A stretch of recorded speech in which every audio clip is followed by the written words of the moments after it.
Bien, muy buenas tardes, bienvenidas, bienvenidos a esta conferencia magistral. Soy el doctor José Manuel Besanilla y a nombre de la Universidad de las Ciencias les doy la más cordial bienvenida. En el marco de la materia de Psicología de la Entrevista y el interrogatorio. Hoy tengo el agrado, el gusto de tener con nosotros a una muy querida amiga, que además es una persona sumamente formada, con una amplia experiencia, trayectoria y formación. En un momento voy a leer su síntesis curricular. Es la doctora Fabiola Elenca Tapia Mendoza. Bienvenida, Elenca, es un honor que estés con nosotros. Y me voy a tomar la libertad de leer tu síntesis curricular para cederte la palabra. Bien, la doctora Fabiola Elenca Tapia Mendoza es licenciada en Relaciones Internacionales y Derecho por la Universidad del Valle de México, Campus Tlalpan. Los dos somos linces y excelente, de la misma generación casi, y es psicóloga por la Universidad Nacional Autónoma de México. Es maestra en Política Criminal por el Instituto Nacional de Ciencias Penales y doctora en Política Criminal por el Centro Jurídico Universitario. Ha colaborado en el Poder Legislativo de la Ciudad de México como asesora en asuntos internacionales y de seguridad pública, como editora penal y coordinadora de la revista Abogado Corporativo en LexisNexis, México. Fue profesora investigadora y subdirectora del Servicio Profesional de Carrera en el Instituto de Formación Policial de la Procuraduría General de Justicia del entonces Distrito Federal. Desde el 2015 labora en la Comisión Nacional de los Derechos Humanos como visitadora adjunta, primero en temas penitenciarios y ahora en la evaluación forense de violaciones a derechos humanos en la Coordinación General de Especialidades Científicas y Técnicas. También ha sido catedrática en la Universidad del Valle de México, Campus Tlalpan, en la Universidad de Anáhuac, Campus Querétaro, en la Universidad del Pedregal, en el Instituto Nacional de Ciencias Penales, entre otras instituciones educativas. Ha impartido cursos también como capacitadora de ANUYES en temas de género y responsabilidad social universitaria. Entre sus publicaciones se encuentran Hacia la privatización de las prisiones, Instituto de Formación Profesional, Comentarios a la ley para prevenir y sancionar la trata de personas en el Instituto de Formación Profesional, Comentarios a la ley que regula el uso de la fuerza de los cuerpos de seguridad pública del Distrito Federal, Manual de Formación de Policía e Investigación, tomos 1 y 2, del Instituto de Formación Profesional, Manual de Investigación Ministerial, segunda parte, o tomo 2, Instituto de Formación Profesional, diversos artículos en materia de derecho corporativo y penal para la revista Abogado Corporativo, en la revista ProEduc, proyectos educativos, entre otras, coautora del libro Diseño de Estrategias Didácticas para el Desarrollo de Competencias en Educación Media Superior, Editorial Trillas, coordinadora de los estudios penitenciarios, modelo de prisión, modelo de atención y tratamientos para las personas con farmacodependencia en prisión, modelo de reinserción social, modelo penitenciario, cooperación para la reinserción social, la participación de los diferentes sectores del Estado y la iniciativa privada para el cumplimiento de objetivos sociales en el sistema penitenciario en la CNDH 2016-2019.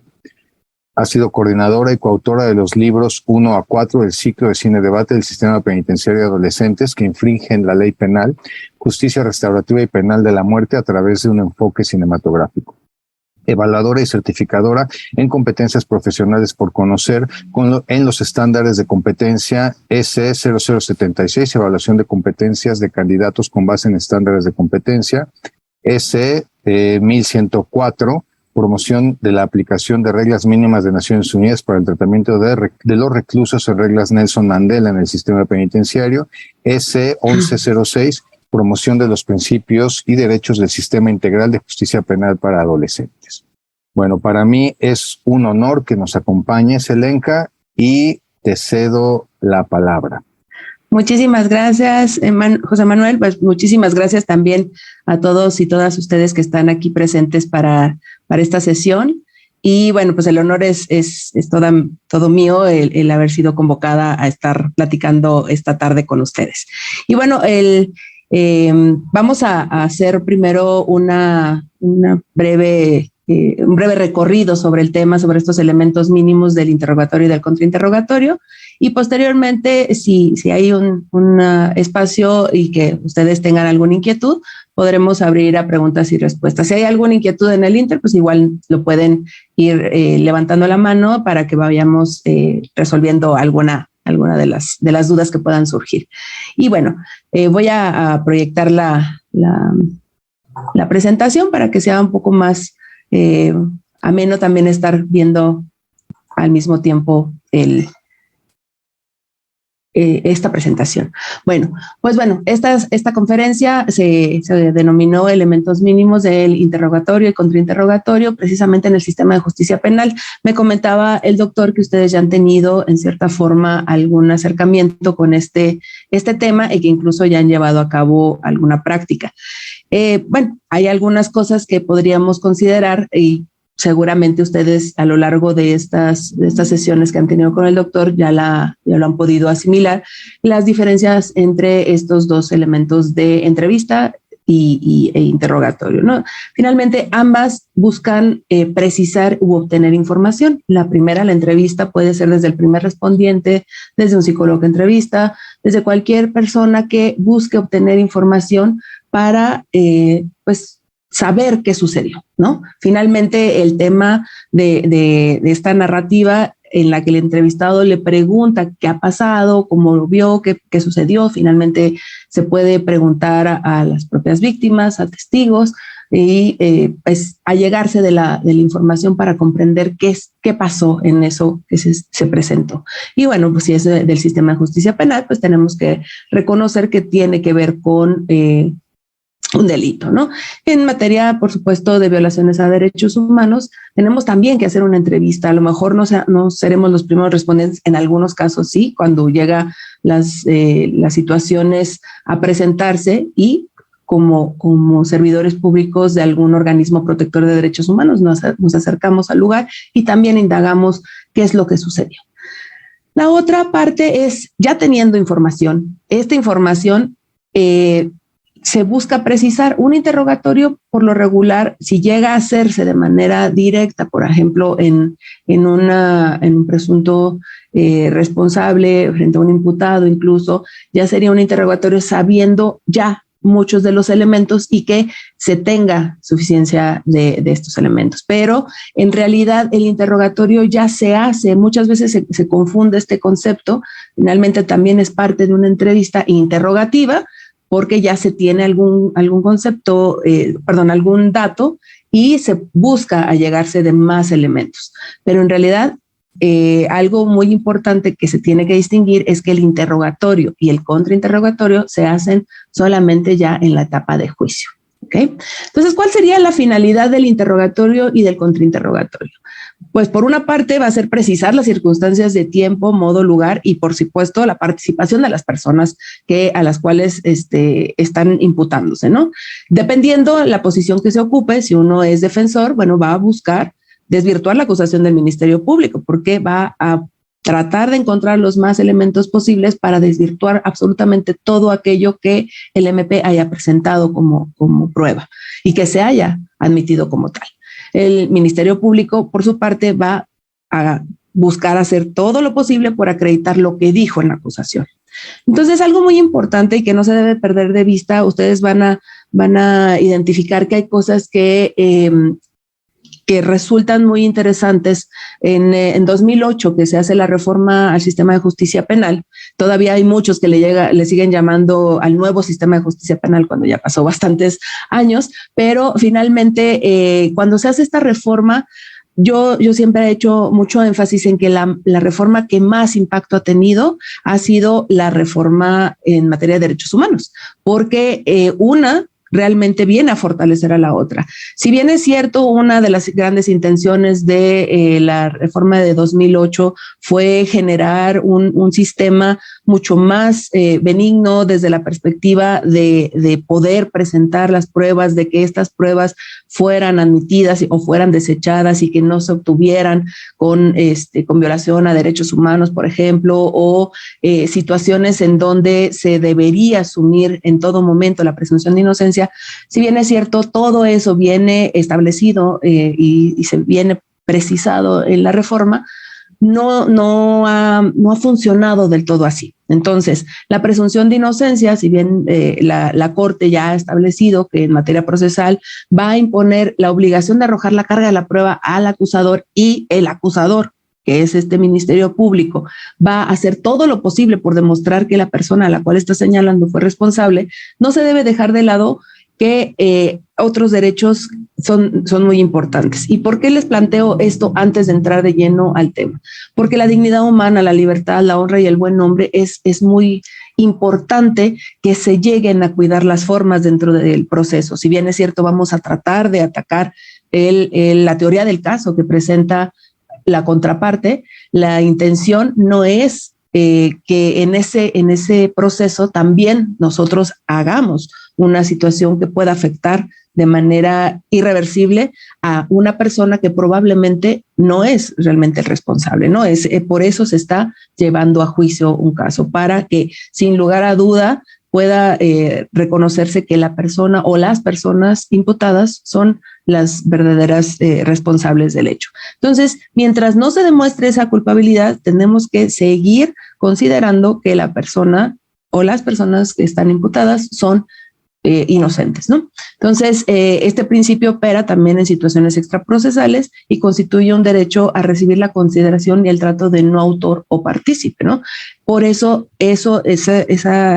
esas valoraciones son pertinentes cuando se está haciendo, por ejemplo, el contrainterrogatorio o el interrogatorio, dependiendo del momento o la persona que esté realizándolo, tiene que ser muy puntual para que no se hagan estas preguntas sugestivas o que finalmente se esté induciendo a que la persona que está siendo imputada y que aún no ha sido sentenciada se reconozca como el responsable, ¿no? O sea, los elementos que el testigo dé es lo que va a ser lo realmente responsable, no la inducción a una respuesta. Eso es muy importante, por eso quise iniciar con este tema de la presunción de inocencia, porque es importante reconocerla no solamente como un principio, sino también como un derecho, y por lo tanto, al ser un derecho, tiene que ser garantizado por la autoridad, ¿no? En el ámbito de la competencia que le corresponda a cada una de estas autoridades, ¿no? Entonces, en esta presunción de inocencia, como estándar, bueno, vamos a tenerlo no solamente en la jurisprudencia nacional, sino también en la interamericana.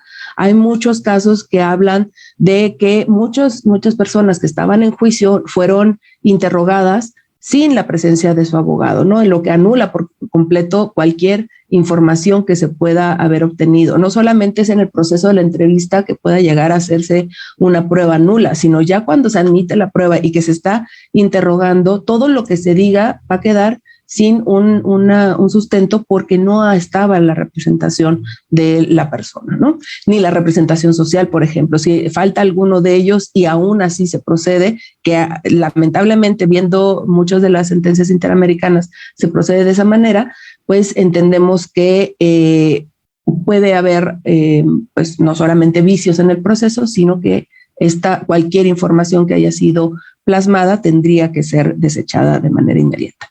Entonces, bueno, esta presunción de inocencia también tiene múltiples manifestaciones o vertientes relacionadas con regular distintos aspectos dentro de este proceso penal, ¿no? Por una parte es un estándar de prueba, pero también, como les comentaba, es una regla de juicio. Tenemos que valorarlo en este sentido como la prueba, regla de juicio, y establecer que la prueba de cargo para considerar que es suficiente de condenar. Es decir, ¿tenemos todos los elementos o realmente tenemos muy pocos elementos? Y vamos a ver un poco más adelante de si teníamos muy pocos elementos, cómo es que llegó hasta el juicio, ¿no?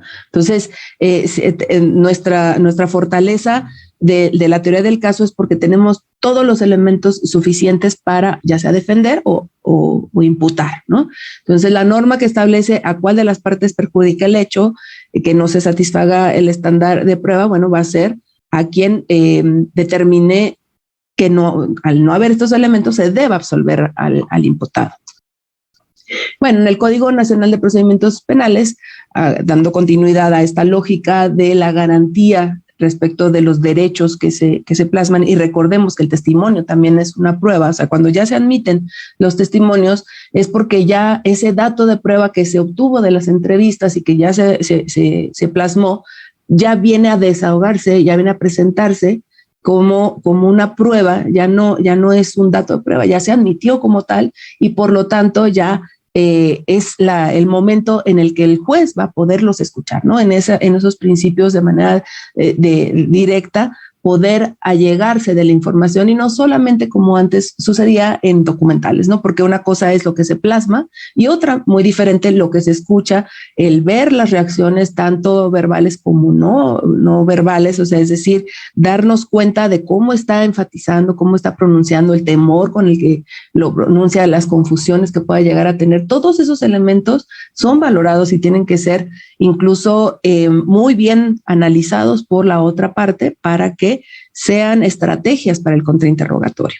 Entonces, en ese contexto, si tenemos una prueba que ha sido obtenida con violación a derechos humanos, pues tiene que incluso hacerse énfasis y si aún así fue admitida, pues tiene que buscarse dentro del proceso que se haga nula, ¿no? Para que llegan a haber situaciones, bueno, vivimos en un país en donde nada es imposible, entonces pueden llegar a presentarse situaciones en donde la prueba, aún siendo claramente obtenida con violación a derechos humanos, pueda ser admitida y se deba exponer dentro de este interrogatorio o bien en el contrainterrogatorio esta nulidad, ¿no? Entonces, bueno, tenemos el principio general, que cualquier acto realizado con violación a derechos humanos, también en el proceso, por ejemplo, de la entrevista, ¿no? Hay entrevistas que puedan llegar a ser un tanto como lo mencionaba en algún momento el exsecretario de la Defensa de Estados Unidos y interrogatorios severos cuando en realidad era tortura. Entonces, tenemos un contexto en donde cualquier obtención de información realizada por violación o con violación más bien a derechos humanos debe ser considerada de manera automática como nula. Pero como les comento, en algunos casos los jueces los llegan a admitir. ¿Pero qué es el testimonio? Bueno, el testimonio es algo que vamos ya tenemos claridad de que esa persona tiene cierta relevancia en este juicio por alguna razón. ¿Qué nos va a decir? ¿Para qué nos sirve lo que nos va a decir? ¿No? Entonces, ha sido una de las pruebas más recurrentes e importantes en los procesos penales, ¿no?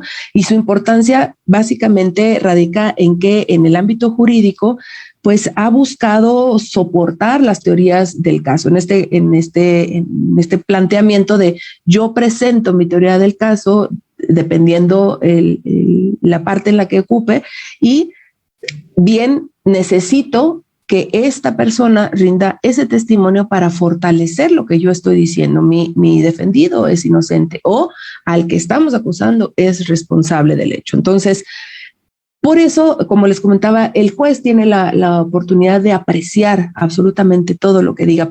Es algo muy importante que se le haga mucho énfasis al testigo, a la persona que va a rendir este testimonio, que el testimonio no se le da al abogado que le está preguntando o la abogada, sino de manera directa al juez, ¿sí? Por eso este principio de inmediación es para captar lo que nos está diciendo el testigo. Muchas veces cuando se preparan los testigos, cuando se preparan no quiere decir que se manipule la veracidad, ni que se le diga qué decir, sino más bien cuál es la forma en la que debe plantearlo, cómo debe entrar, cómo debe colocarse, cómo debe responder, cómo debe incluso hacer alguna pausa entre la respuesta para ver si se objeta la pregunta que se hizo en el contrainterrogatorio, por ejemplo, ¿no?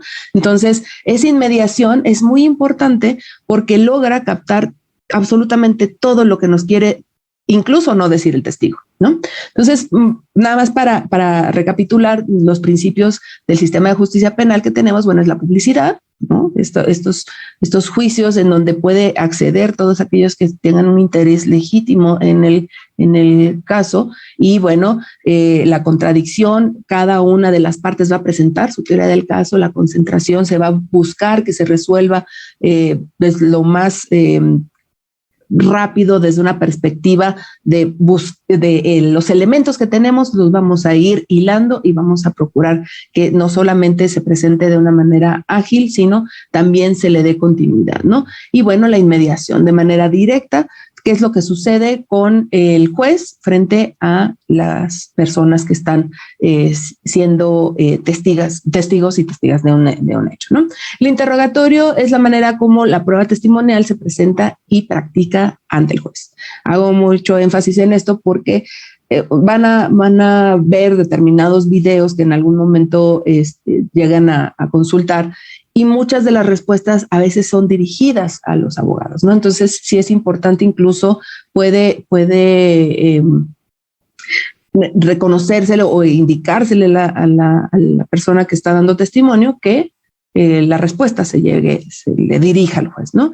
Y bueno, cada sujeto procesal va a presentar su teoría del caso, estos testigos van a darle los elementos para fortalecer o debilitar, en dado caso, la teoría del caso de la contraparte, y de ahí el interrogatorio debidamente debe estar planeado y practicado. Es decir, no podemos tener un interrogatorio que no tenga una estructura, que no haya sido definido la importancia del por qué se va a interrogar a determinada persona.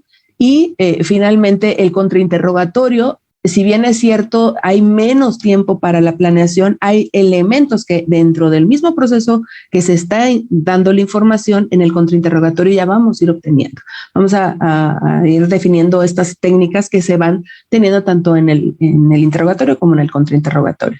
La práctica del interrogatorio pues, va a tener como objetivo lograr que el testigo presente los hechos. O sea, lo que a mí me importa es que los presente, que le constan, por supuesto, porque finalmente si nosotros tenemos un testigo que realmente podemos tener cierta duda de que no le consta o que quizá no tuvo la suficiencia claridad de identificar de manera directa, pudo haber visto a una persona que venía con una gabardina o que se encontraba en determinada posición, pero probablemente ese día llovió y había varias personas que tenían una gabardina, o quizá por la propia lluvia, por la distancia, porque no había luz. O sea, hay muchos factores que pueden ser o deben ser atendidos en el contrainterrogatorio. Entonces, si el que presenta al testigo no tiene toda esa fortaleza en los elementos, es un gran riesgo presentar a alguien que no le conste algo que realmente ya frente a juicio tenga que decir que sí, ¿no? Entonces, como los haya percibido, los recuerde o los pueda reproducir oralmente. Es cierto que muchas veces olvidamos y eso puede ser un factor en donde pues quizá no tengamos tantos elementos para decir si venía de una u otra manera, pero yo recuerdo que se dieron estas situaciones de esta forma, ¿no? Entonces, es importante precisamente bajo esta psicología del testimonio, vamos a darnos cuenta qué es lo que recuerda, qué son las sensaciones, cuáles son los aspectos que la persona realmente tiene o cimbró en su memoria, porque hay algunos elementos que quizá no los recuerde y es válido no recordarlos. Por eso existe también otras técnicas, ¿no? Como el de refrescar la memoria. Pero en ese sentido, siempre es importante que aquel que da testimonio sea real. O sea, que tenga veracidad en lo que está diciendo, si no, de una u otra manera,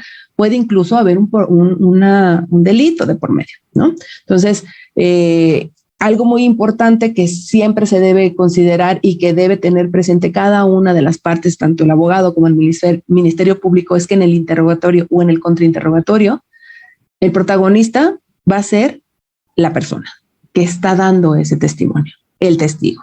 ¿Okay? Entonces, ¿por qué?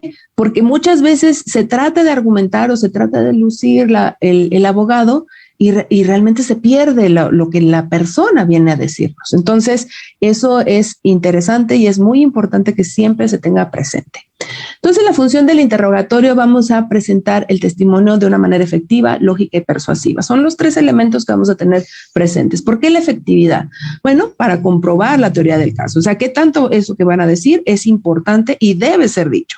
Debe ser conciso, preciso y evitar toda información innecesaria. Si la persona se está desviando, la persona responsable de ese testigo tiene que volverlo a jalar, ¿no? A ubicar en lo que necesita que se escuche. Hay muchas personas que cuando son entrevistadas, pues dan muchísima información y en la entrevista es maravilloso que te den muchísima información, pero en el interrogatorio es necesario que sean mucho más precisos en lo que queremos que se diga, porque un mar de información no va a ser realmente, válido para que yo pueda rescatar lo que se dijo y que en mi conclusión, ya en mi cierre, pues tenga que retomar todo dentro de este mar de información, lo que sí debía haber sido importante. Entonces, por eso es importante. La efectividad tiene que darnos que sea conciso, preciso y evitar todo aquello que salga sobrando, ¿no?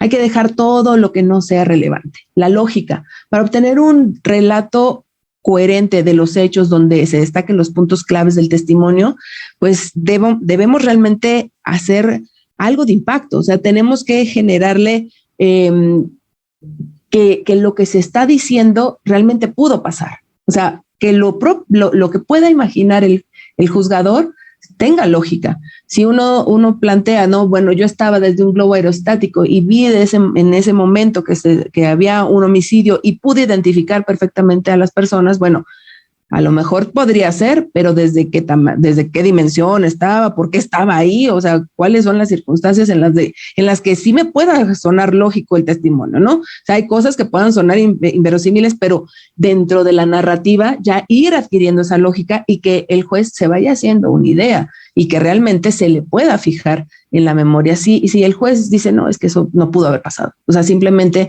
si la persona estaba en ese globo, ¿cómo lo va a ver? ¿No? O sea, realmente no pudo haber pasado.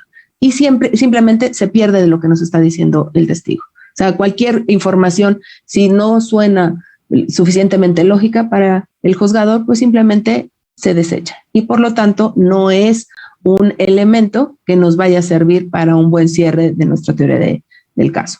Bueno, la persuasión es ese convencimiento que vamos a hacer del juez. No solamente tiene que ser obviamente efectivo, tiene que ser lógico, sino que además debe atrapar al juez. O sea, sí me suena lógico, pero sí, claro, por supuesto que no hay lugar a dudas que esa persona es un testigo realmente creíble, es fiable, es importante lo que está diciendo. Y no solamente desde la perspectiva de la persona, vamos a ver que también hay diferentes tipos de testigo, pero de lo que me está diciendo, me está haciendo un sentido y que además sí checa con lo que me presentaron respecto de este caso, ¿no? Entonces, a través de esos testigos se logra el relato veraz y pues no es un interrogatorio como tal, un aspecto de persuasión, ¿no? Sino si suena mecánico o preparado, sino que suene completamente espontáneo, que suene natural.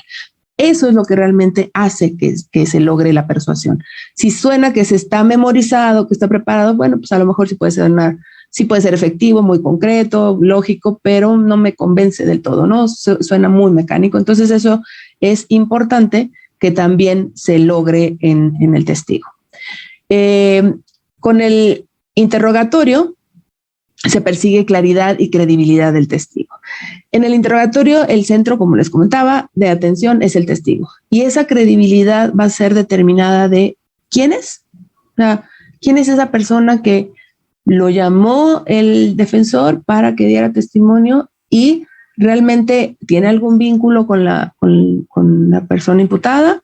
Realmente a lo mejor es su pareja, a lo mejor son sus hijos, a lo mejor es una persona que va a hablar bien porque a lo mejor es su subalterno, no sé, alguna situación tenemos que clarificar quién es, ¿no?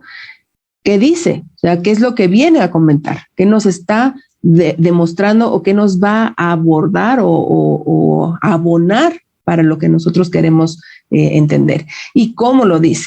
¿No? Como un poco también en ese contexto de persuasiones, si lo dice muy bajito, quiere decir que a lo mejor no tiene tanta seguridad, o a lo mejor tiene miedo de decirlo, o está obligado a decirlo o obligada a decirlo. Entonces es una parte en donde, como les comentaba, no solamente se analiza el contenido de lo que se está diciendo, sino cómo se está diciendo y lo que no se está diciendo también. Entonces, para el fiscal o el defensor que presenta a su testigo, su habilidad en el interrogatorio es obtener toda la información, ¿no? El juez comprenda lo que dijo el testigo y se persuada con lo que dijo, ¿no? Esos son los elementos. Vamos a obtener información, que el juez tenga ese impacto y que finalmente ya se le grabe en su memoria. Esa perspectiva del juez, él se va a preguntar, ¿quién es ese testigo? ¿Cómo se acredita, no? Porque es importante su presencia aquí, ¿no? ¿Por qué está aquí? La relación con los hechos. A lo mejor nada tenía que ver con los hechos y se le lleva nada más para acreditar que la persona al cual está siendo imputada tiene honorabilidad y finalmente no pudo haber cometido el delito. Pues bueno, entonces, ¿qué estrategia de la teoría del caso está realmente teniendo si no tiene mucha vinculación con los hechos, ¿no? Sino más bien con la persona? A lo mejor es válido, pero no del todo, ¿no? A lo mejor, ¿qué es lo que me va a aportar? ¿Por qué debo creerle? ¿No? Esa verosimilitud es importante.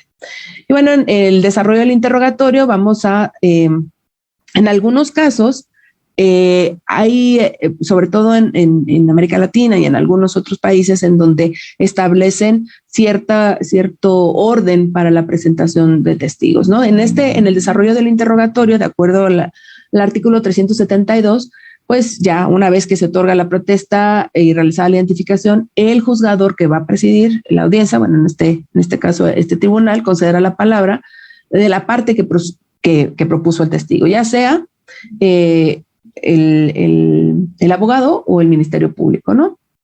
Puede ser el testigo, perito o acusado para que se interrogue y con posterioridad, bueno, van a intervenir en ese orden asignado.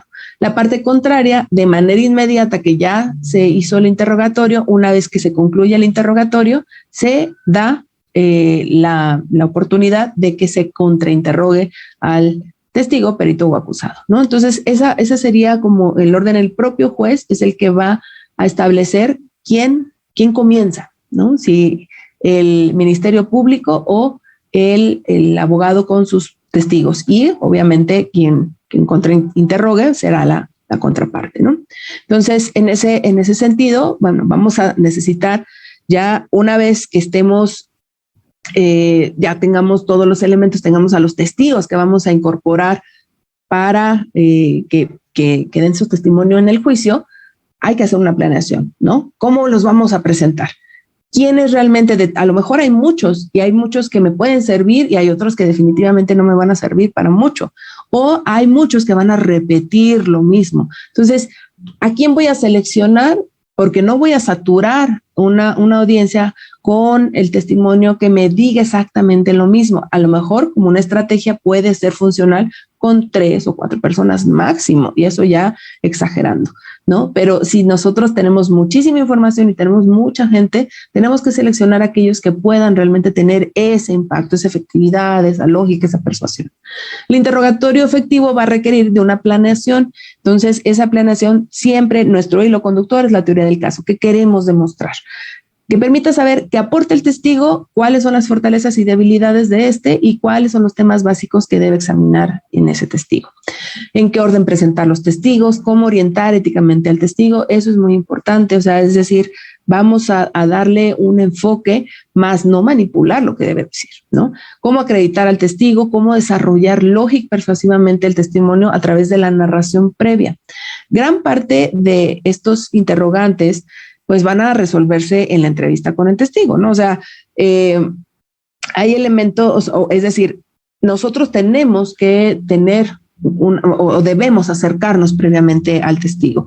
No vamos a lanzarlo, ¿no? Directamente a la audiencia, sino hay que prepararlo desde la perspectiva de esto es lo que se va lo que se necesita que se presente. Usted que ya rindió testimonio, ya está considerado como como testigo dentro de este desahogo de las pruebas. Ahora lo que necesitamos es que usted lo presente, ¿no? Pero tenemos que decirle dónde se va a sentar, cuándo tienen que intervenir, cómo hacerlo, que se apegue a la verdad, que se limite a contestar las preguntas, que cuando esté el contrainterrogatorio no se extienda, sino que conteste sí o no. Todo eso también es una preparación del testigo. Entonces, la organización de la prueba tiene una importancia primordial, pues la misma debe de ser un patrón estratégico, dependiendo, o sea, no hay un patrón único, sino más bien depende cómo queremos presentar la teoría del caso. Si la queremos evidenciar bajo cómo se dieron los hechos de manera cronológica, bueno, a lo mejor podemos presentar al primer respondiente, al policía que llegó al lugar de los hechos, a la persona que lo vio, a las víctimas colaterales, o sea, secundarias, ¿no? Y finalmente, o sea, lo que necesitamos es cómo vamos a ir presentando lo cronológico. Vamos a tener un sistema en específico, aquel que me dé un impacto y que me atrape de primer momento, presento los demás, y aquel que de cierre también me impacte. Eso también puede ser de menor a mayor complejidad, por autor, por acción, por delito acusado, comenzando por la más tenue y bueno, cerrando a lo mejor con el broche de oro, ¿no? O impactando con la más fuerte y a lo mejor dejando a lo último la menos importante. A lo mejor esa no se recomienda tanto porque muchas veces lo que se permanece en la memoria es casi lo último que se registró. El orden siempre va a ser determinado por el litigante de acuerdo a qué es lo más importante para su estrategia. En este orden cronológico, bueno, se presentan los testigos en el mismo orden que pueden ilustrar cómo sucedieron los hechos, ¿no? El principio de primacía y novedad, primacy and recency principle, según las personas recuerdan mejor lo primero y lo último que oyen. Entonces, esa es una de las estrategias que se puede recomendar y que puede impresionar al juez y en algunos de los sistemas de justicia en donde también puede haber hasta jurados, ¿no? En nuestro caso no hay. Principio del testimonio más creíble, ¿no? Aquel que acredita la historia con más fortaleza, presenta primero los testimonios más verosímiles y que puedan causar un impacto que va a quedar en la retina y en la memoria del juzgador y que, bueno, además debe ser coherente, verosímil y todo eso va a generar, el hecho de que no sea cuestionado el testimonio de esta persona, ¿no? El testigo más creíble, o sea, no solo, o por una parte es el testimonio, pero la otra es el testigo más creíble, o sea, a lo mejor lo que dice puede ser un tanto cuestionado o suena extraño, pero aunque suene extraño, bueno, es una persona de gran reconocimiento, o sea, es una persona que tiene una trascendencia y un impacto y que quizá suene extraño e incluso hasta dudemos de que podamos no conocer mucho de lo que está hablando, pero como es el experto o es una persona que además es honrado en este grupo social, es una persona reconocida, no necesariamente desde una perspectiva ni económica ni a lo mejor un político, no sé, pero quizás si es alguien muy importante dentro del núcleo social, ¿no? Eso pueda llegar a ser considerado como un testigo muy creíble porque tiene una buena reputación, es un profesional, incluso puede ser hasta internacionalmente reconocido, ¿no? Y bueno, el testigo idóneo es inversamente, dado este asunto, el que es más idóneo es por el testimonio y no por la persona, ¿no? Porque probablemente se convenza uno con la persona, pero no esté tan fuerte lo que nos está diciendo esa persona. Pero si lo que la persona nos está diciendo, independientemente de si hay una idoneidad en la persona en sí misma, bueno, se va a tratar de subsanar algunos otros elementos que dentro del propio interrogatorio podríamos fortalecerle, ¿no? Y presentarlo como un testigo mucho más fuerte cuando pueda haber esta situación. Bueno, el orden de presentación de los testigos en algunos casos puede estar afectado también por la credibilidad, ¿no? Pues aunque un testimonio sea muy bueno, el litigante puede preferir mejor dejarlo para después, ¿no? Porque a lo mejor la persona puede ser un tanto cuestionada. Entonces ahí puede llegar a afectar, o sea, tenemos que darle más fortaleza a lo que otros digan para que quizá lo que diga corrobore sin que cuestionen a la persona, pero como les digo, ¿no? El litigante es el que va a tener la estrategia que más convenga. Ningún caso es igual, ningún juicio va a ser igual. Incluso uno tiene que ir leyendo al juez, cómo vamos a impactar más al juez, ¿no? Entonces, en ese sentido, bueno, tenemos que ir identificando qué es lo que pueda llegar a generarle mucho más impacto en esta forma de presentar a los testigos. Este método también es de orden psicológico, el testigo más creíble, pues se utiliza una especie de falacia de autoridad, ¿no? O sea, es decir, esta persona totalmente de buena reputación nos viene a compartir lo que vio, ¿no? Entonces, según lo cual, pues diga la persona, pues va a ser incuestionable, ¿no? Y por lo tanto, todo lo que derive de esa persona es incuestionable. El principio de adecuación al tribunal, que es un poco lo que les comentaba, de algunos autores pueden ir midiendo, ¿no? Lo que les va convenciendo más al tribunal y irlo modificando. En algunos casos, pues se tiene que presentar el orden, ¿no? O sea, de manera directa, y ya no se tiene suficiente tiempo. A lo mejor se tiene la experiencia con ese mismo tribunal y bueno, ya se sabe qué se puede esperar o la forma en la que van a recibir mejor la información. Pero hay veces en que no se ha tenido contacto con ese tribunal y ya se tiene que pasar el listado, ¿no? Del orden de los testigos. Entonces es como complejo el que pues se pueda ir manipulando ese orden de acuerdo a ya dentro de ese proceso, ¿no? Entonces, sí, procurar que sea lo más nuestra línea o el conducto sobre el cual nos vamos a ir va a ser la teoría del caso. Entonces, ¿qué es lo que va a fortalecer? No tanto irnos por esta adecuación al tipo de tribunal, porque si bien es cierto, vamos a buscar tener un impacto sobre los jueces, el tema no es precisamente que se pueda lograr este impacto, ¿no? Y bueno, la selección y la organización de la prueba testimonial, es importante, como les decía, tenemos mucha información, no sobrecarguemos, ¿no? Utilicemos los que sean mejores. Solamente los testigos necesarios para probar el caso. Si solo se tiene, si no se tiene suficientes elementos, pues entonces, ¿qué se hace en ese juicio, no?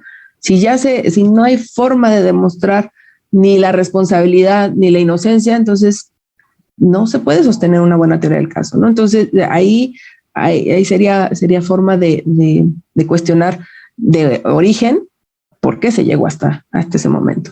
Y bueno, la acreditación del testigo, ¿no? ¿Quién es? Como les contaba, qué es su medio social, familiar, su trabajo, cuál es su experiencia, cuál es su seriedad, quién es la persona que declara. Y bueno, ilustrar al testigo, familiarizarlo con los fines y la forma de la audiencia oral, mostrarle cuáles son los derechos, obligaciones, recalcar el deber de decir la verdad. Esa es la ética de preparar al testigo, ¿no? Reducir su temor y nerviosismo, acompañarlo, decirle que finalmente vamos a estar ahí, motivarlo. Una forma de motivar, y es muy importante, es escucharlo, ¿no? Porque muchas veces se le pregunta al testigo y mientras él está hablando, uno está en otra cosa, y bueno, la persona empieza a sentir inseguridad de que el propio interrogador, el que lo llevó, pues no lo está escuchando. Entonces, eso es muy importante, siempre escucharlo, reducir el temor y nerviosismo, decirle que si hay algo dentro del contrainterrogatorio que se debe objetar, la persona dé el tiempo suficiente para que se pueda objetar o piense bien lo que va a responder y por lo tanto tampoco desarrolle demasiado su respuesta. En el contrainterrogatorio las respuestas son muy concretas, es un sí o un no, o especificar entre opciones, no era blanco o negro, o sea, son cuestiones muy, muy, muy precisas. Detenerse cuando se realice la objeción, porque si la persona sigue hablando, pues simplemente pueden haber otros elementos que en el contrainterrogatorio se puedan retomar porque ya fueron puestos sobre la mesa. Entonces, sí es importante que cuando se objete, decirle al testigo que se tiene que silenciar para que el juez determine si fue o no al lugar. Y bueno, tener que dirigirse de manera directa al juez y actar sus instrucciones, ¿no? Una vez que se acreditó al testigo, se le deben hacer preguntas sobre la escena para que el juez pueda tener un panorama de qué hacía ahí, o sea, la ubicación de la persona en ese contexto, ¿no? Es necesario que detalle lo más preciso posible, si bien es cierto, como les comentaba, ¿no? O sea, a lo mejor tiene que ser conciso y preciso, pero hay algunos detalles que tienen que ser agotados, si había suficiente luz, la distancia, la ubicación de las personas, de los objetos, cómo había la posibilidad de que ese testigo realmente de lo que está diciendo pueda ser realmente lógico esta situación. Comprende dentro de la acción aquellos aspectos que conoce, importante saber temas principales que va a tratar en ese interrogatorio, ¿no? O sea, cómo va a actuar y los detalles de las preguntas, ¿no? Tiene que demostrarse como en un inicio se planteaba, ¿no? Modo, tiempo, lugar, los objetos, las participaciones, quienes estaban, la historia, la credibilidad que le esté dando este testimonio. Es conveniente realizar la práctica del interrogatorio para como un ejercicio previo al momento del juicio y refrescar la memoria.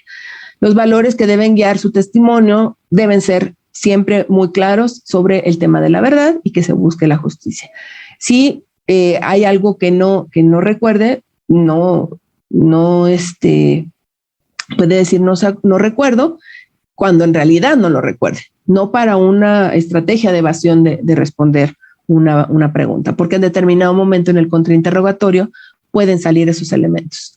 Y bueno, el tema de los recuerdos y la memoria, ¿no? Tenemos ciertos atributos para adquirir o recordar algunos aspectos y que van a ser evaluados o valorados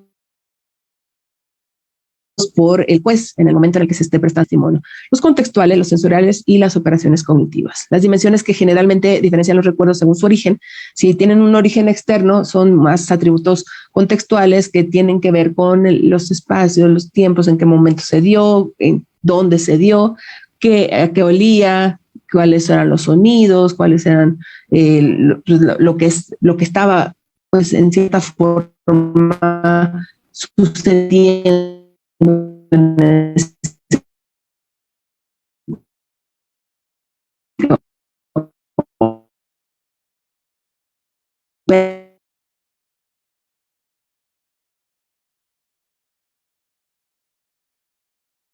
Parece que tenemos un poco de falla en la red. En el contrainterrogatorio.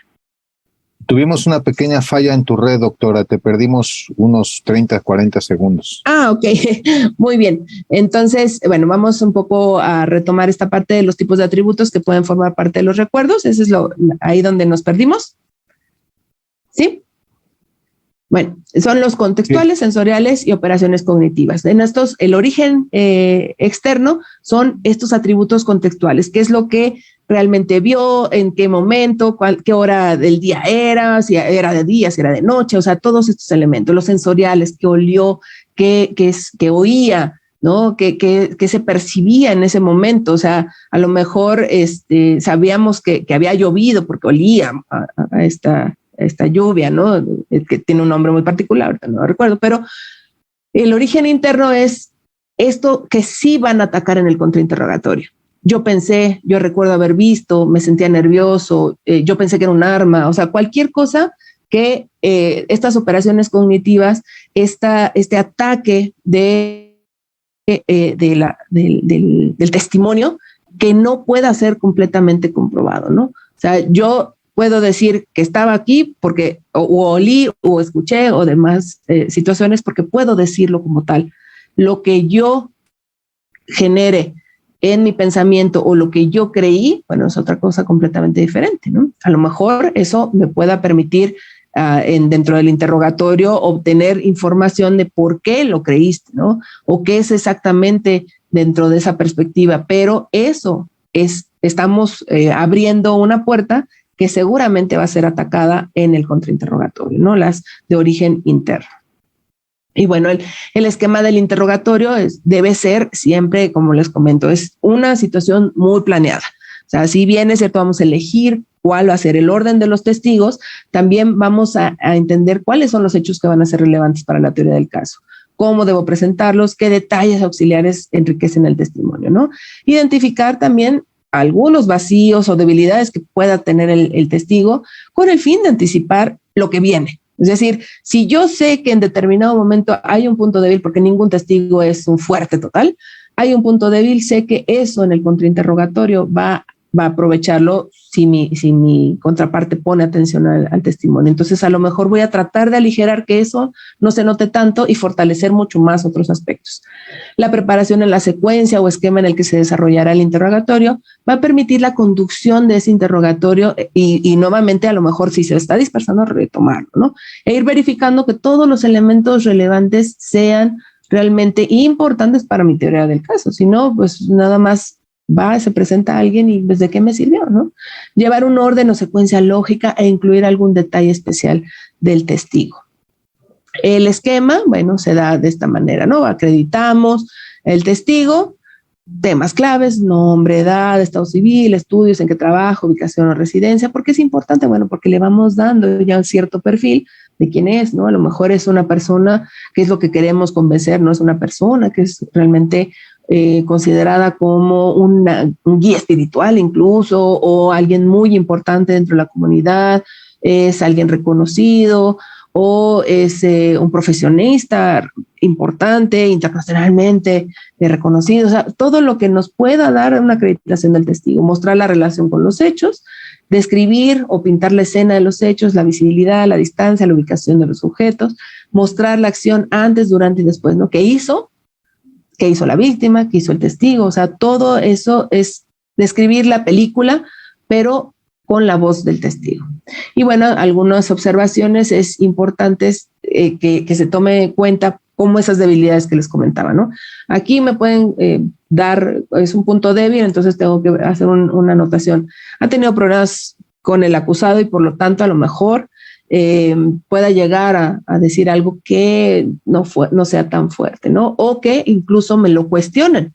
O sea, si yo estoy como Ministerio Público presentándolo como testigo, me pueden decir que objetan los elementos o alguno de los elementos que se están planteando en el momento en el que está la declaración del testigo, porque hay problemas personales y que lo que se está diciendo carece de veracidad, ¿no? Entonces, a lo mejor dentro de esta lógica ya de la descripción de la acción, bueno, identificar el arma, a lo mejor recuerdan esta parte, ¿no? Yo pensé que traía un arma, bueno, ¿cómo era el arma? ¿No? Descríbala, identifique, o sea, identifíquela, lo que se está presentando es efectivamente lo que el arma que usted vio, o sea, todo lo que pueda ser importante. En el desarrollo del interrogatorio, bueno, pues ya una vez que acreditamos al testigo, pues tenemos que presentar la credibilidad, quién es, ¿no? Todo esto, la relación que tiene, esta descripción de la escena que vio. En cierta forma, cuando se hace una descripción, el uso de ayudas audiovisuales van a contribuir a una mejor explicación, ¿no? O sea, a lo mejor hay planos, gráficas, y en esos planos visualmente para el juez va a ser mucho más claro que le diga, yo estaba ubicado aquí y yo vi a esta persona acá, ¿no? O sea, entonces es importante también apoyarse de estos elementos audiovisuales. Preguntas descriptivas, ¿no? Que lo sitúen en el lugar donde se produjo, o sea, es decir, no deben ser sugestivas, ¿no? Tiene uno que decirle, en el momento que se estuvo acá, díganos qué vio. O sea, todas las preguntas tienen que hacerse desde la perspectiva que describa, ¿no? Que le ponga el escenario, la escena al juez. No tenemos que decirle, ¿es verdad que usted vio un coche rojo parado frente al portón verde que estaba? No, pues ya le estás dando la respuesta, ¿no? Entonces, no puede ser sugestiva. Uno tiene que ir llevándolo para que de manera espontánea, como les decía, o sea, la persuasión viene de la espontaneidad que nos va a dar el testigo. Yo no le puedo decir qué es lo que diga, sino que salga de su boca y que salga y que sea creíble, ¿no? Entonces, es fundamental que el testimonio sitúe al testigo en la escena de los hechos, ¿no? No es de oídas, no es me consta o no me consta, o sea, o yo no puedo creer que él lo hubiera hecho. No, o sea, estás y vas a decir algo o definitivamente mejor ni lo presentamos, ¿no? Una visión panorámica para luego caer en los detalles. Por eso es importante la ayuda audiovisual. O sea, esta visión de vamos a presentar, a ubicar en dónde estaba y ya los detalles mucho más precisos, ¿no? Describe lo que vio y particularmente los detalles. Entre los detalles, como dicen, ¿no? En los detalles se encuentra este demonio, ¿no? O sea, esa parte de qué tanto realmente pueda ser creíble que esos detalles puedan sostenerse en el testimonio.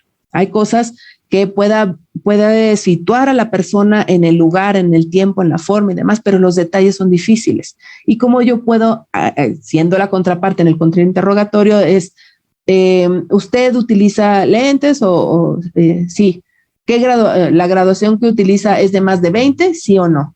O sea, esa parte vamos con los detalles, vamos a descartar que efectivamente pudo haberlo visto, ¿no? Entonces, todos esos elementos los vamos a utilizar en el contrainterrogatorio o interrogatorio, dependiendo de la posición en donde nos encontremos.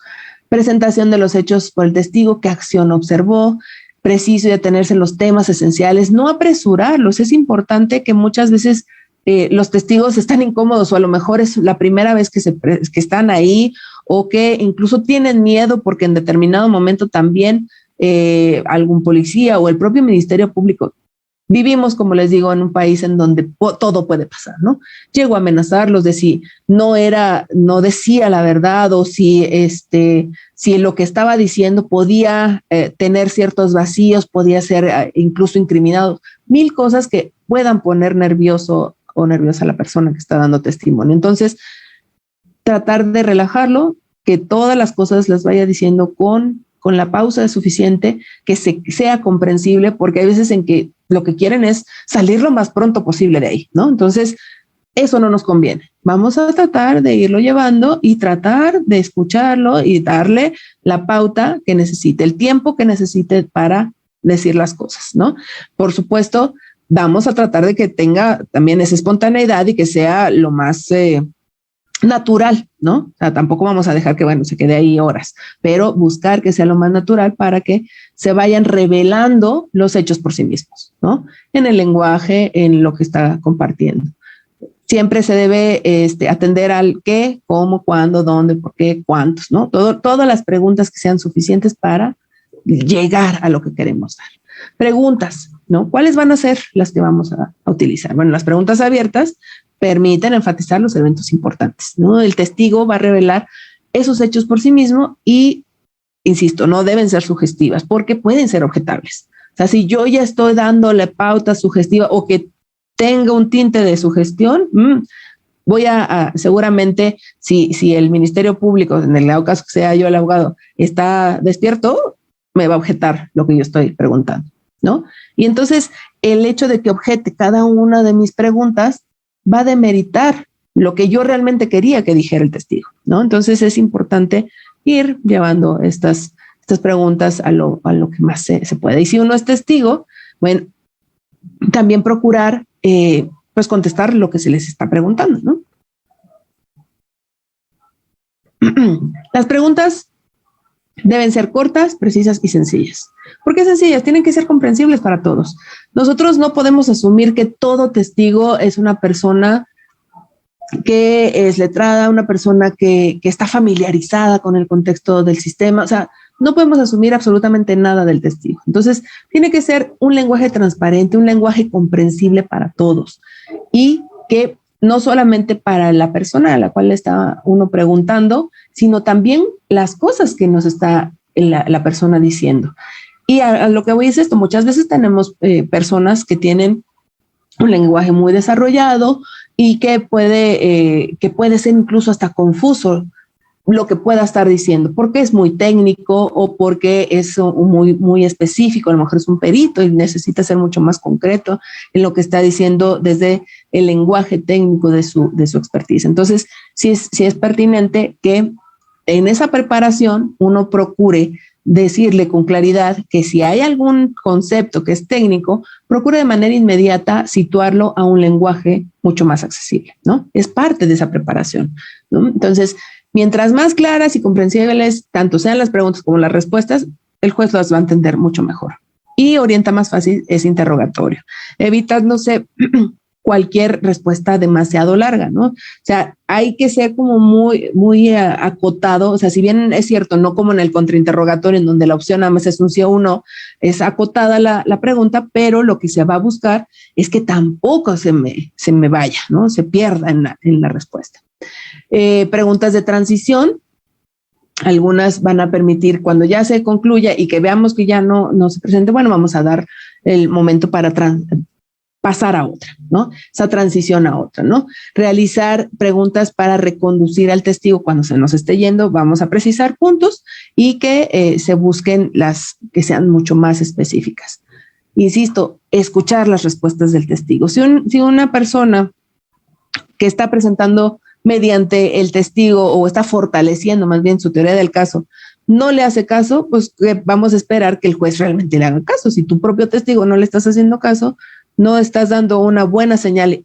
Entonces hay que reconocer que la responsabilidad del lenguaje verbal y no verbal también viene del abogado, ¿no? Entonces ahí es importante que realmente se esté interesado en ese testimonio. Si por mucho que lo hayamos escuchado, lo vamos a tener que volver a escuchar, bueno, pues lo tenemos que prestar atención casi como si fuera la primera vez, ¿no? Problemas especiales. Hay algunos tipos de testigos, es decir, no todos son moneditas de oro, ¿no? Entonces, algunos son complejos de que puedan llegar a dar un testimonio de una manera espontánea, natural, pueden ser incluso reconocidos como hostiles, ¿no? Entonces, ese tipo de testigos pueden en determinado momento, incluso en la preparación, pues estar de acuerdo en lo que van a decir, pero en determinado momento evadir. O sea, cuando ya se está en el juicio, no recuerdo, no lo sé, yo diría. Entonces, es importante analizar el tono, el comportamiento del testigo, repetir las preguntas o solicitarle que repita la pregunta, ¿no? Es decir, demostrar que en cierta forma se tiene el conocimiento del hecho, pero que hay algunas cosas que probablemente no lo esté entendiendo, entonces se le debe preguntar para evidenciar que es un testigo evasivo, pero sin ser hostil, ¿no? Sin decirlo de una manera como hostil. ¿Está usted escuchando bien lo que le estoy preguntando? ¿Está usted comprendiendo lo que le estoy preguntando? Le voy a replantear la pregunta de esta manera para que usted me responda y demostrará que pues no le queda más que contestar, ¿no? O sea, irlo enfocando desde la perspectiva de la responsabilidad que tiene, ¿no? No estoy seguro, yo diría, o sea, debe siempre responder, ¿no? Una falla del testigo al responder la pregunta, pues por supuesto afecta de manera directa la credibilidad. Y bueno, eso viene, por supuesto, cualquier lesión a nuestra teoría del caso va a tener que hacer que nos esforcemos mucho más en el siguiente testigo, ¿no? Un testigo hostil, por ejemplo, de acuerdo al Código Nacional de Procedimientos Penales, es aquel que, bueno, este testigo no está queriendo responder las preguntas, ¿no? O las está respondiendo de una manera no solamente evasiva, sino que a lo mejor está respondiendo algo completamente diferente. Entonces, se solicita al tribunal que se trate como un testigo hostil, ¿no? Y ese trato o esa autorización de trato del testigo hostil hace que toda pregunta que se le realice deba ser respondida, porque es el juez prácticamente quien le obliga a responder, ¿no? Entonces, ahí como que en cierta forma, pues se descarga un poco la responsabilidad cuando ya se da uno cuenta que es un testigo que está afectando lo que realmente queríamos demostrar. El argumentativo es aquel que, bueno, necesita su propia ponencia, ¿no? Habla y explica de todo, pero menos de lo que queríamos que hablara. Entonces, por más que lo retomemos, ya no podemos con él. Entonces es importante en el momento en el que ya no nos esté dando más, bueno, terminar. Hasta aquí mis preguntas, porque la persona pues, simplemente no me está sirviendo, ¿no?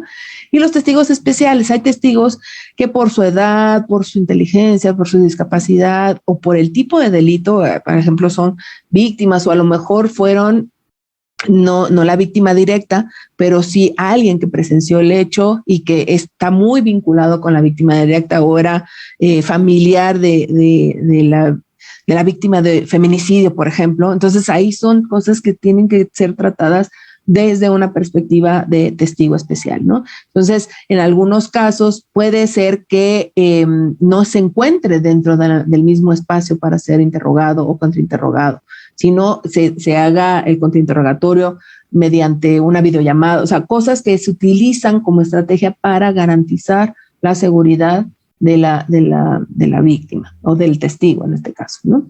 Y bueno, los peritos. En los casos de los peritos es importante que se trate como cualquier otro testigo, por supuesto, se le dé una organización normal, admisiones favorables, desacreditar el testimonio, el testigo, o sea, es decir, todo lo que va a implicar, absolutamente todo lo que nos pueda llegar a afectar, si no es un perito nuestro, pues nos pueda llegar a afectar a nuestra teoría del caso. Entonces, algo que esencialmente se cuestiona, pues es la idoneidad, ¿no? Tienes calificaciones profesionales, tienes experiencia, tienes alguna publicación, por ejemplo, real, o sea, los libros, artículos, has incluso impartido clases, o sea, ¿por qué eres alguien que se considera perito en la rama, ¿no? Muchas veces se asume el concepto de perito de aquellos que tienen simplemente la cédula que acredite que la persona conoce sobre el tema. Ok, bueno, eso podría ser incluso admitido como una de carácter de idoneidad, pero si yo empiezo a cuestionarle al perito, por ejemplo, si es un perito en criminalística, bueno, tomó, ¿qué licenciatura tiene? Bueno, puede ser abogado, no sé, cualquier otra cosa y que se dedique a la criminalística, bueno, ¿qué le demuestra que tiene esa expertise, no? Tiene un curso, tiene un diplomado, cuánto duró, o sea, todos estos elementos que realmente me acreditan la idoneidad de la persona y pueda yo atacar esa idoneidad. En el dictamen, bueno, los otros elementos que se atacan en los peritos es la metodología que utilizó y las conclusiones, ¿no?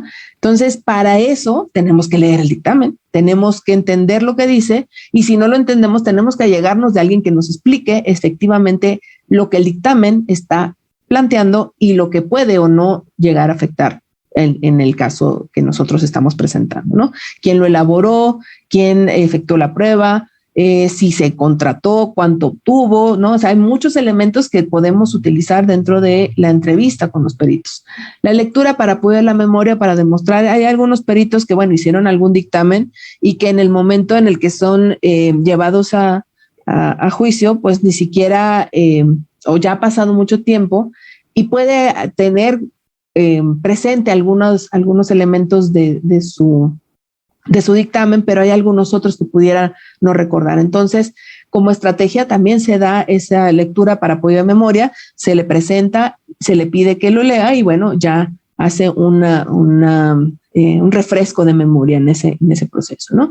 Entonces, dentro de las técnicas de interrogatorio que ya hemos ido abordando es no perder el rumbo, ¿no? O sea, enfocarnos qué es lo que queremos decir y qué es lo que del testimonio que estamos presentando va a apoyar las hipótesis. El uso del lenguaje apropiado, demasiado estilizado, formal, a veces no es ideal, sino utilizarlo más,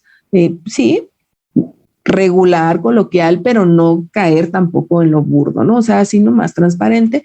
Frases, si tienen algunas palabras complejas, por ejemplo, en el caso de los peritos, como les comentaba, que se les invita también a explicarlo, ¿no?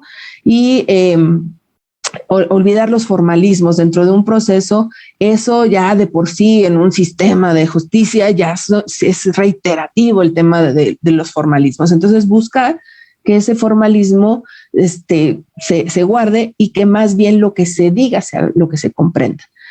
Que se permita explicar al testigo. Cuando se está interrogando, es importante que explique, o sea, que desarrolle los detalles más amplios sin que se pierda, por supuesto, pero sí se busca que explique lo suficiente porque todos los elementos van a ser útiles.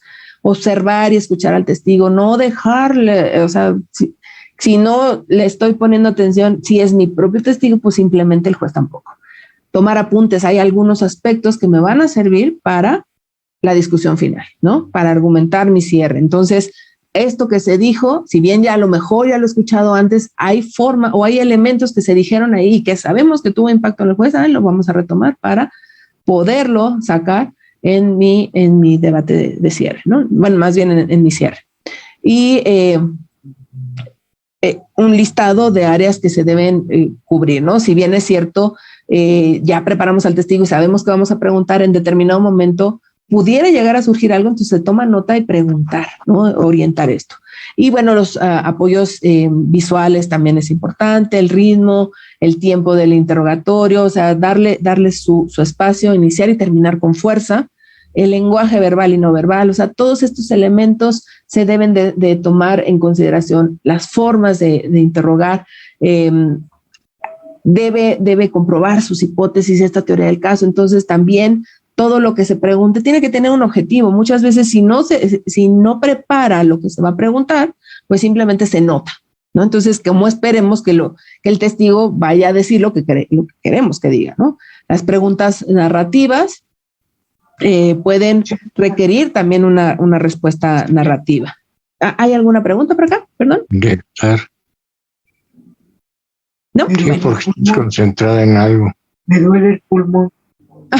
Bueno, ¿qué vio usted en la escena? O sea, ¿qué dijo en esa conversación? Este tipo de preguntas pueden describir estos eventos, ¿no? Con las palabras. Las desventajas, bueno, pues la respuesta puede estar muy memorizada, puede incluso desviar el tema o incluso, pues, ser una plataforma para algún tipo de protesta social incluso, ¿no? Entonces, tenemos que ir acotando. Y las preguntas abiertas, las preguntas cerradas, todo lo que vamos a utilizar, las preguntas de seguimiento, en lo que se dijo es retomarlo y realmente la necesidad del interrogatorio, ¿no? La carga de probar su pretensión. Las actitudes y valores que debemos tener, bueno, no se ilustra al testigo para que mienta, ¿no? Sino para que sea efectivo en su declaración. Se descubre otros intereses, pues algunos aspectos que la persona quiera sacar a relucir, bueno, pues también ahí reorientar un poco la finalidad de lo que está tratando de compartir.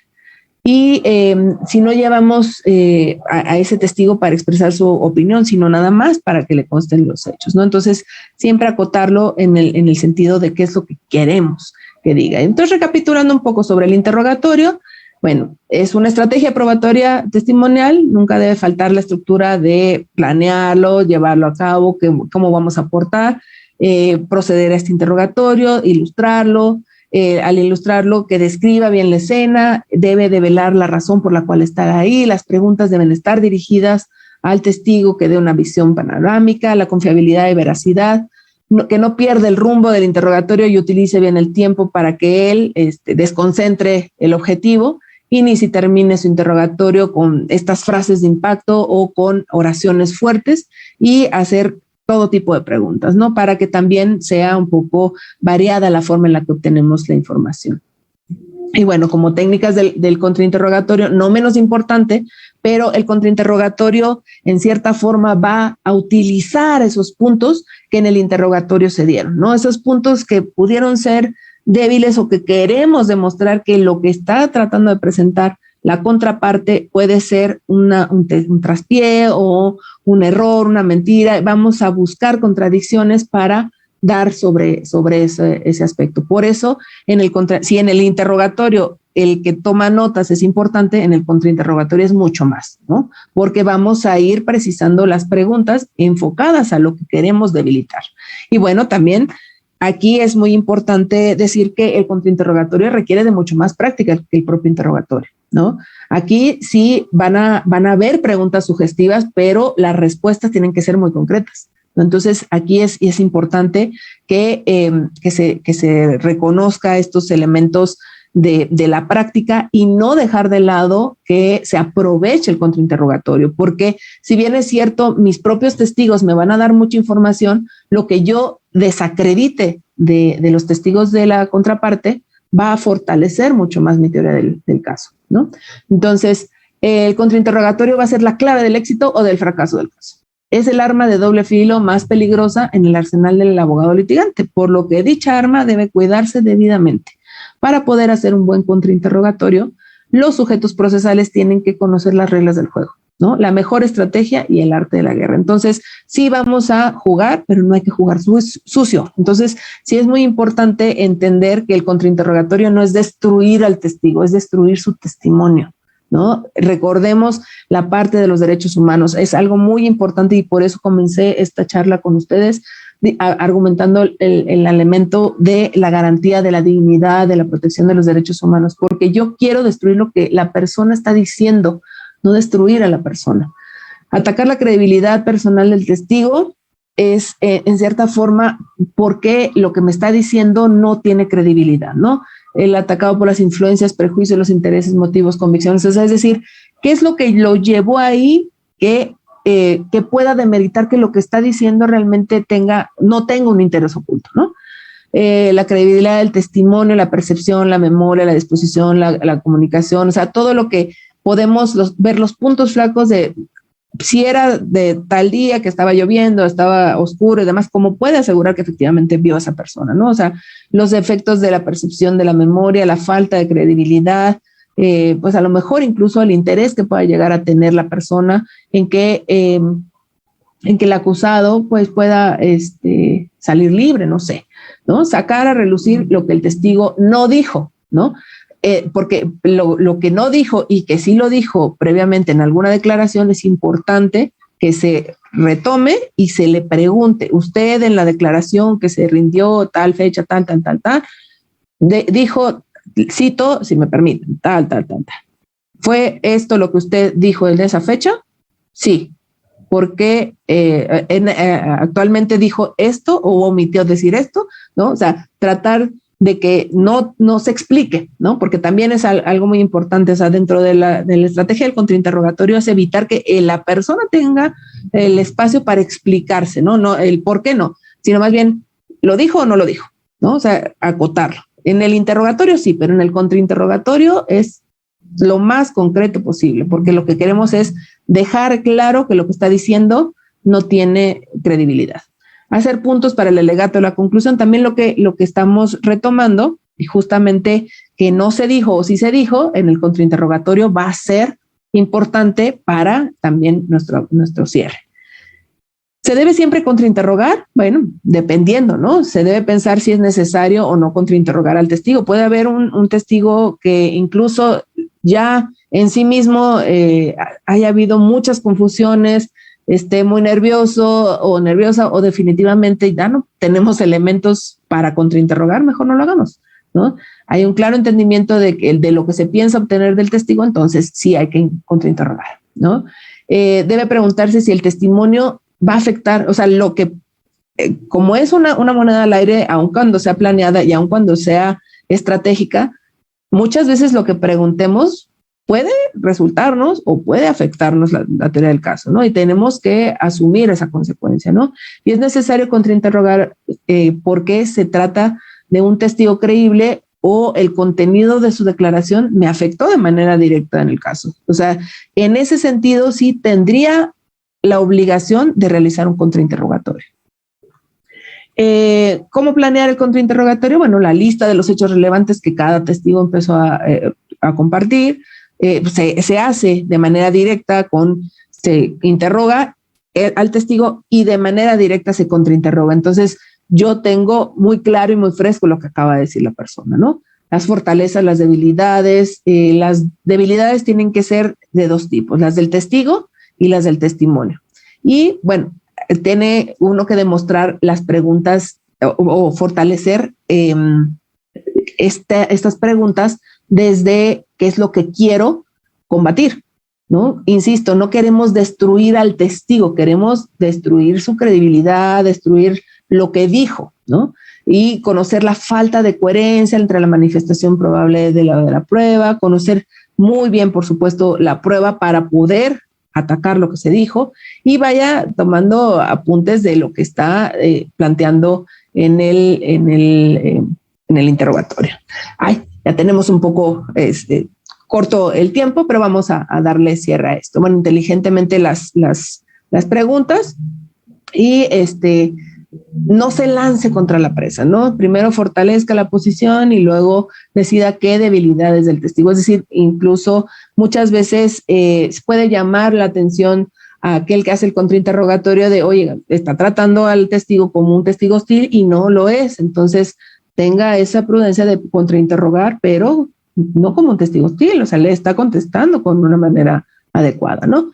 Y bueno, ¿cuáles son aspectos que se deban y se quieran remarcar. Esto es muy importante que tengan presente este bosquejo, este esquema, porque ¿cuál va a ser de cada una de las personas que yo esté escuchando el propósito del contrainterrogatorio? ¿Voy a atacar la credibilidad de la persona o de lo que dijo o de lo que pudo haber visto? ¿Qué es lo que quiero realmente atacar, ¿no? Lo que quiero revelar, si tiene a lo mejor un interés, si a lo mejor tiene una discapacidad y no pudo haber estado ahí o no pudo ver o no, cualquier cosa, ¿no?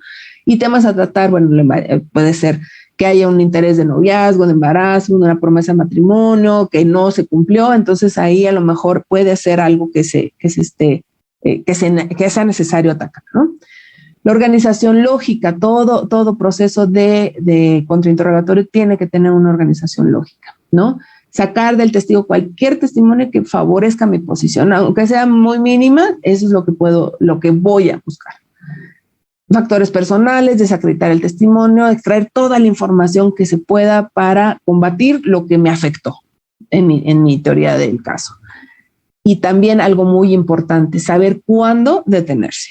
Conducir un contrainterrogatorio destructivo luego de haber obtenido la información favorable solo dañará la información. Es decir, si ya obtuve la información, pero me sigo contra la persona, entonces ya algo me va a demeritar la información que yo obtuve. Entonces, saber cuándo detenerse es muy importante. Identificar los temas clave, ¿no? Utilizar los temas que historia o estructura cronológicas, la discusión final, los límites de 3 o 4 personas que apoyen a mi teoría del caso, desacreditar el testimonio, desacreditar al testigo. O sea, esas respuestas que me van a generar una afectación, bueno, tengo que identificarlas como temas clave.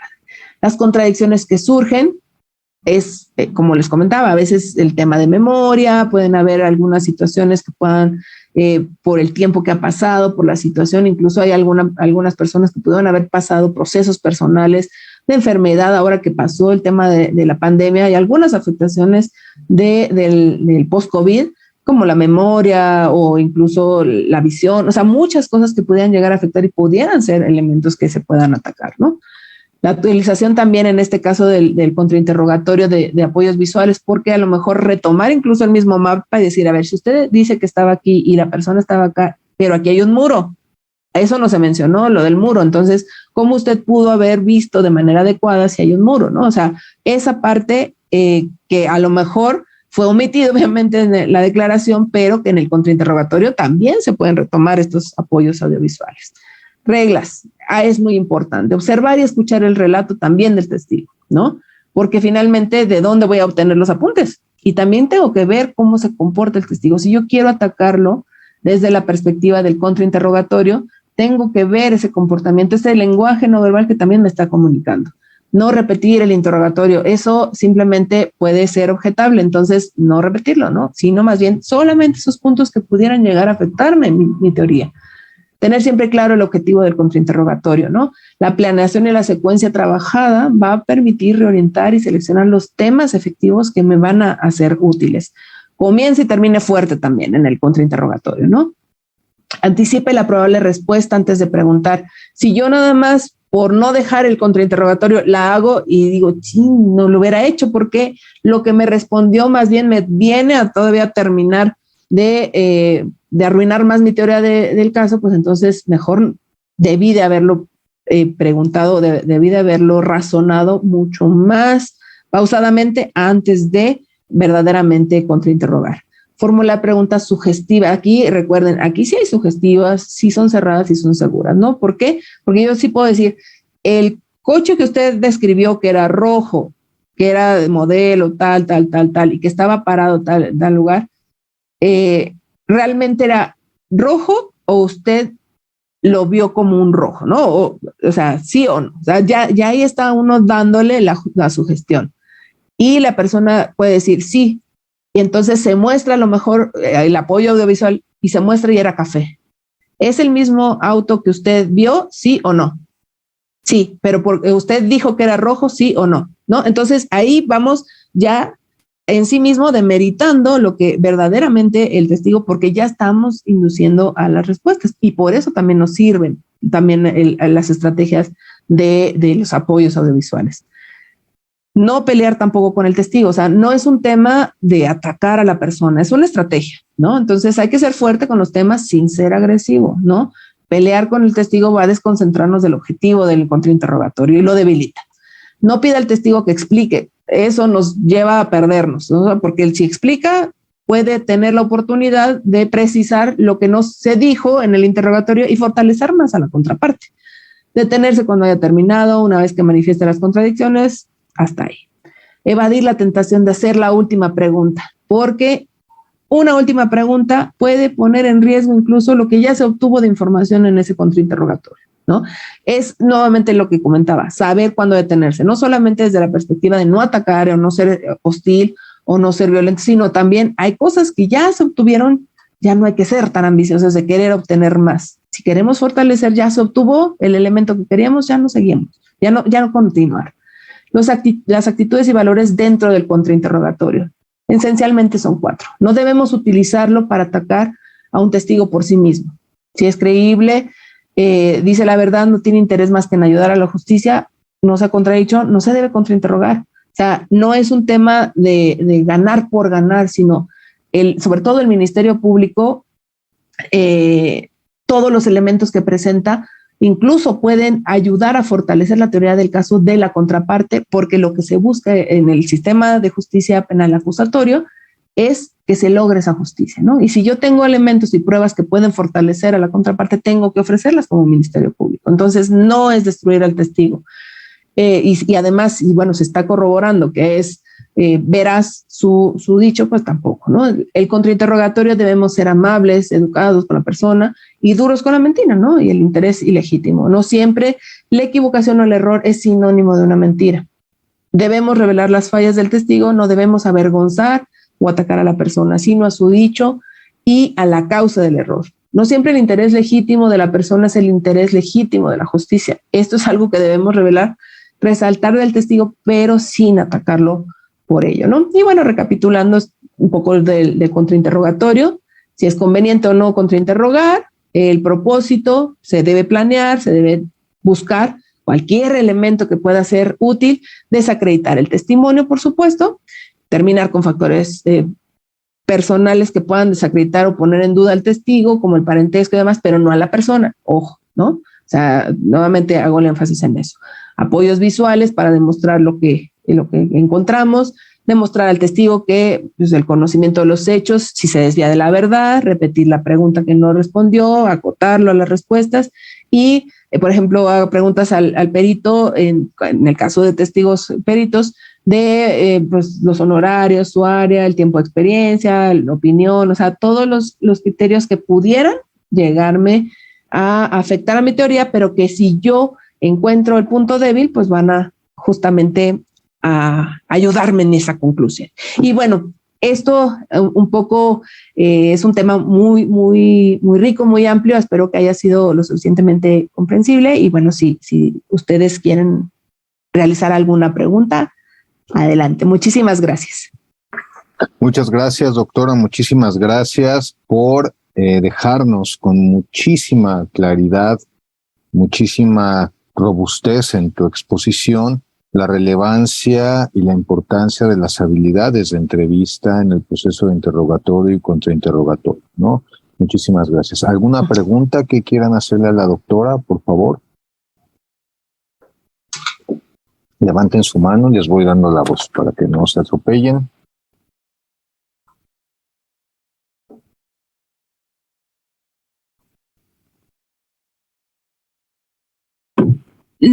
Bueno, de mi parte no hay ninguna pregunta. La verdad es que la exposición estuvo muy completa y le agradezco, doctora Elenka. Gracias. Mucha información que nos enriquece, la verdad, en estos temas y por mi parte sí quedó clara mucha información que tenía todavía ahí con dudas. Muy bien, muchas gracias, Oye. Bueno. ¿Alguien más? Vayan levantando su mano para que sepa yo a quién le voy a dar la palabra, por favor.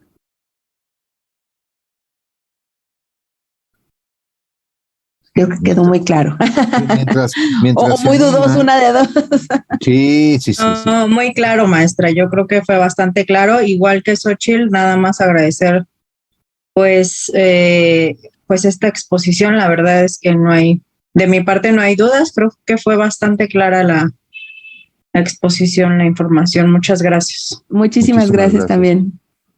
Mientras se animan, yo quisiera preguntarte desde tu amplia y variada experiencia en distintas áreas del conocimiento, porque sí es un perfil súper interesante, ¿cuál consideras tú que son las aportaciones de la psicología, específicamente en las habilidades de la entrevista, en los procesos de interrogatorio y contrainterrogatorio? Bueno, por ejemplo, hay una psicología del interrogatorio, ¿no? ¿Cómo identificar en cierta forma algunos aspectos que pudieran, dentro de esta forma de comunicar, dentro de estas manifestaciones que se dicen o que no se están diciendo en el momento en el que estamos haciendo una pregunta, es importante desarrollar a lo mejor estrategias de psicología del interrogatorio para reconocer si la persona, no se puede uno identificar si está mintiendo o no del todo, ¿no? Hay elementos que pudieran a lo mejor en el fisonomismo, en algunas cosas, identificar que si puedan o no darnos una pauta de que no se están apegando a la veracidad o que a lo mejor hay cierto nerviosismo o que incluso la propia voz nos esté dando algún elemento de inseguridad, ¿no? Tenemos que desarrollar esas habilidades para reconocer en las personas esto. Pero dentro de todo la estrategia que vamos a generar o el impacto que queremos generar en el juez, una vez que estamos observando al testigo, es si esto que está proyectando, no con lo que dijo, sino con lo que no está diciendo, con esta conducta, con estas acciones, me está confirmando lo que quiero yo expresar en mi teoría, o definitivamente desde el momento en el que yo estoy haciendo la valoración del testigo, tengo que empezar a reconocer estas conductas, esto que no quiere decir y que a lo mejor en determinado momento puede reconocerse como un testigo evasivo, por ejemplo, ¿no? Entonces, la psicología, dentro de esta psicología del testimonio, más que atacar la mentira o identificar esta falta de veracidad que también se puede llegar a tener, es si este testigo realmente puede llegar a dar una comunicación no adecuada que me pueda afectar, ¿no? Y bueno, es importante que también tengan ciertas estrategias para saber cómo conducir algunas preguntas, ¿no? Estas sugestiones también implican de cómo se quiera manipular al testigo para que se diga lo que quiero yo escuchar o lo que quiero que diga al tribunal para fortalecer mi propia teoría. No es una forma en la que yo me convierta en un psicólogo y le haga que diga lo que yo quiera, sino más bien cómo utilizar estas mismas palabras, identificar estas conductas que ya me está presentando en la declaración que le hizo frente a la contraparte y yo retomar todos estos elementos, ¿no? Yo puedo tener mucha información de ese testigo y ya tener muy planeado un contrainterrogatorio de la propia declaración que dio previamente, a lo mejor siendo yo Ministerio Público, pero si yo reconozco estas situaciones que yo estoy viendo en su propia conducta ya en el momento del testimonio en audiencia, puedo incluso fortalecer aún más y dejar mucho más fija en la impresión del juez, que eso también me puede ayudar dentro de la lógica de cómo utilizar la psicología en la forma en la que le presento al juez a los testigos y la forma en la que le quiero entrevistar al testigo y que el juez retome los elementos importantes que quiero fijar en su mente. Es esa parte, yo creo que sería lo que, cómo vincularía estas dos ramas del conocimiento. Ok, buenísimo. ¿Alguna otra pregunta, comentario?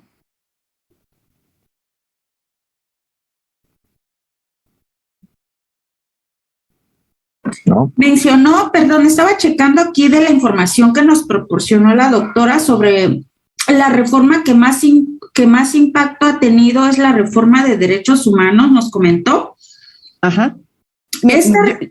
Ajá. Adelante, perdón, Xochitl, adelante, por favor. Sí, en este caso, ¿el impacto es directamente con las personas o de qué forma? Es que en esa parte no comprendí. Claro. Miren, obviamente, ambas reformas vinieron a tener una modificación en muchos aspectos al sistema, ¿no?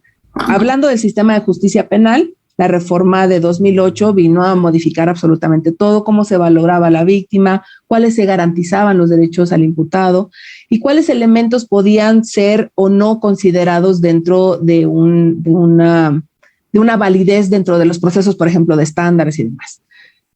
Pero con la reforma de 2011, no solamente se incorpora al sistema de justicia en general, no solamente de penal, sino al sistema de justicia en general, todos los criterios que surgen internacionales, es decir, del sistema universal, del sistema interamericano, y cómo se incorporan estos estándares que garantizan derechos humanos a las personas. Y entre ellos, a las personas que están declarando en un juicio, a las personas que son imputadas, a las personas que no tuvieron una defensa adecuada, a la nulidad de la prueba, o sea, todo lo que nuestro propio sistema a lo mejor no ha ido fortaleciendo o no ha ido creando, sí puede retomarlo de lo que ya internacionalmente surge y lo adapta como si fuera norma nacional o como si fuera un estándar o incluso jurisprudencia nacional. Porque en nuestra Suprema Corte de Justicia hay cuando fue el caso de Radilla Pacheco contra México, obligó a que nosotros tuviéramos una lógica de reconocer o de incorporar los estándares interamericanos y las sentencias interamericanas como una forma de atenderlas, pero no teníamos cómo interpretarlas. Entonces, bajo la lógica de la reforma del 2011, se hizo una interpretación conforme a un principio que es muy importante, que es el pro persona. Y cada una de las personas, servidores públicos, autoridades, en el ámbito de las competencias, están obligados a garantizar derechos humanos. Desde el primer respondiente que entrevista, por eso es importante, porque incluso hasta la propia entrevista, aquí hablamos de testigos de los que observaron y demás, pero incluso no hablamos de los testigos que fueron los policías que entrevistaron y que a lo mejor están dando testimonio de lo que entrevistaron, pero no se dijo que entró de manera irregular o ilegítima incluso al domicilio y que esa prueba ya es nula por cómo entró, porque violó derechos humanos, ¿no? Entonces, por eso es mucho más importante en el ámbito del impacto y de la trascendencia la reforma de 2011, porque hay cosas en las sentencias interamericanas, como les comentaba, en las sentencias interamericanas establecen casos en donde se hizo a lo mejor un interrogatorio o un contrainterrogatorio en donde se debía objetar por parte de del defensor y que el defensor, por estar siendo vinculado con el juez, o sea, el que le paga es el juez, y el juez haber instruido que no se objetara, no se defendió de manera adecuada y por lo tanto se afectó el debido proceso.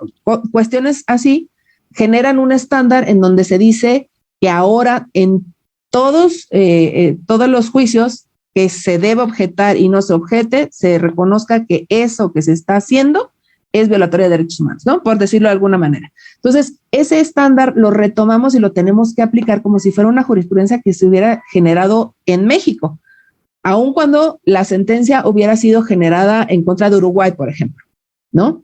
¿Y por qué? Porque hubo una contradicción de tesis, que es la 293-2011, estas contradicciones de tesis en donde unos decían que todo lo que se dijera en materia de derechos humanos era obligatorio, incluso aquellas sentencias que no consideraban que fueran dirigidas directamente a México, sino porque ser estándares de materia de derechos humanos se convierten en obligatorios, y la otra contradicción en donde decía que las restricciones se convertían únicamente en aquello que podíamos nosotros reconocer que lo que estuviera en la Constitución como restricción o como prohibición, eso es lo que se iba a considerar como sí válido, y todo lo demás como a favor de la persona. Entonces, en esa contradicción de tesis, la ventaja que hubo es que cuando ya se reconoce o que la Suprema Corte dice, en esta contradicción de tesis no solamente van a ser orientadoras las cosas que se generen en el sistema interamericano o en el sistema universal que garanticen derechos humanos, sino ahora obligatorias. Entonces, todo ese bagaje, o sea, todo ese mundo se vuelve en protector del principio pro persona. Y por lo tanto, todos esos elementos pueden ser utilizados en juicio, ¿no? Usted está contraviniendo una garantía de un derecho humano a prestar audiencia a la persona que sí quiere declarar, ¿no? Pese a que no quiera el abogado declarar, la persona imputada quiere declarar, entonces tiene que garantizarle cierto derecho. Entonces, en ese sentido, ¿y por qué? Bueno, pues a lo mejor en la contradicción en el caso tal se abordó eso, o bien hacer la referencia de que en esta interpretación conforme al principio pro persona se tiene que escuchar la garantía o se tiene que garantizar la audiencia de la persona, ¿no? Entonces, todos esos elementos se vinieron a fortalecer o establecer más bien a partir de la reforma del 10 de junio de 2011. Por eso, a mi parecer, y creo que también no solamente es un parecer personal, sino es compartido, la reforma de 2011 tiene un impacto mucho mayor porque pues a lo mejor la del sistema de justicia penal no ha terminado de cuajar del todo, pero la otra sí nos implica una transversalidad en muchas ramas del derecho, ¿no? Bien. Muchas gracias, maestra. No, con mucho gusto. Muchísimas gracias, doctora. Si no hay ninguna otra pregunta, vamos a cerrar la sesión de hoy. Es una excelente conferencia que nos da muchísimo material de reflexión.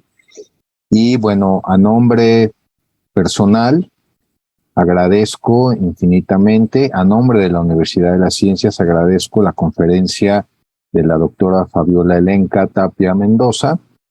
Y nos vemos para la próxima. Muchas gracias. Muchísimas doctora. gracias. Muchas gracias. Que tengan muy bonita tarde. Hasta luego. Gracias, bonita Gracias, tarde. maestra.